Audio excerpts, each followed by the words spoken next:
Hello, friends. We are going to be creating our Tim Burton portraits today. Remember, you can draw yourself as a Tim Burton character, or you can create your own original character. Now, we've practiced a lot of Tim Burton's different features that he uses, like face shapes, eyes, noses, mouths. We're looking at some different hairstyles. We practiced some of those. We're ready to begin. So here's some examples that I drew. One of myself. Here's another one. I made my husband into a Tim Burton character. I made my son into a Tim Burton character. Now it's time to draw my daughter. So, I took a look at the various face shapes. I tried to match the one that I feel like speaks to hers the most, which is sort of this skinny, tall, oval shape. Obviously, this is not your actual face shape if you decide to do yourself. It's more of an exaggerated version. So with pencil, I sketched out the main parts. I did the whole thing lightly in pencil. Remember, draw light till you get it right. But I'm going to trace over my lines with Sharpie so you can see.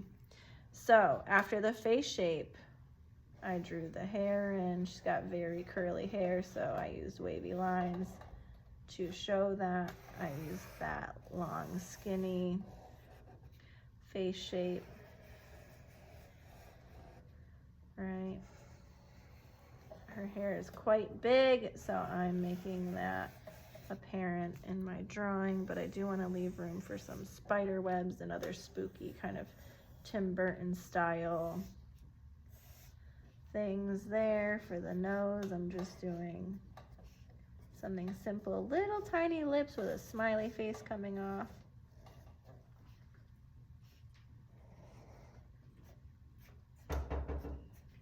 Big eyes here, little pupils.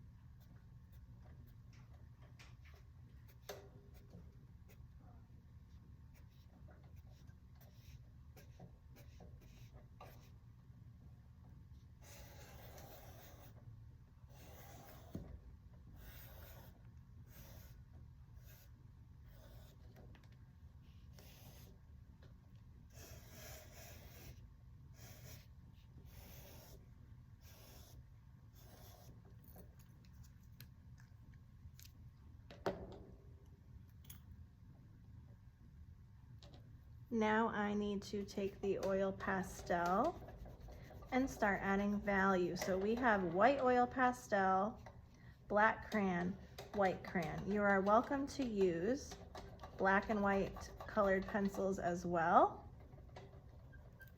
And I like to start with the eyes. Now value is the lightness and darkness of tones and colors, right?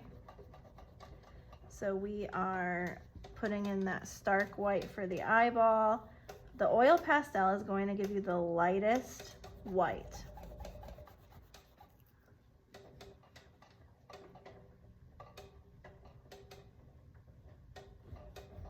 So I'm putting in that value pretty heavily, pressing hard on this oil pastel to get that brightest white that I can. If you need to fix those pupils, remember, those pupils are really important where you put them. Tim Burton always seems to have them in the upper corner or maybe straight in the center for a shocked look. I like the big eyes. It really reminds me of some different Tim Burton characters that I love. Now I'm going to show you some different areas where you should put these bright highlights to give that spooky kind of look. You can see I've done it in all of my other portraits. So underneath the eyes on the cheekbones, you're going to want to put a little scribble there. Other side too, right there. Now the nose, I like to highlight one side, okay? And a little bit on the chin, maybe a couple lines under the eyebrows. But these three areas are so important. Now I'm going to take out that crayon. Very lightly, barely pressing on the paper, I am going to shade the face of my portrait. So this is a very important spot to do it because you're going to make that face look a little bit spooky and sunken in, just like that. You see how it's starting to come together? The other side of the nose.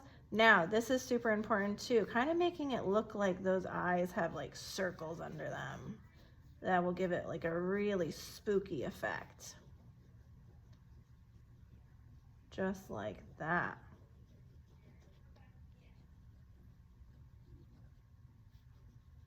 All right, see, we're getting there. Now, the hair, depending on if you have light hair or dark hair, you're going to add value there. The neck, you're going to shade under the chin on one side. I go by the nose. Whatever side you shade, I do the same thing on the neck.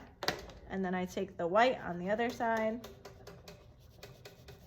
and add some value in there. Now, the eyebrows, you might want to make it look more like actual hair or a line. It's up to you what style you want to do. Now,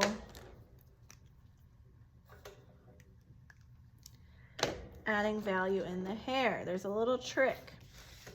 Hair usually has highlights, right? So if you've got wavy hair, you might want to go dark, light, dark, light, dark, light, dark, light, dark, light. Or if it's super dark, you might want to go majority dark with just a couple highlights. If it's curly, you're going to do curly lines or wavy lines to show the texture of the hair. And then you're going to add value. So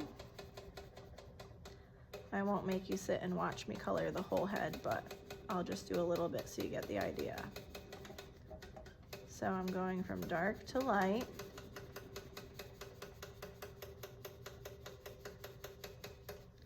And then I might go in with my oil pastel and do a couple highlights there. Go dark again.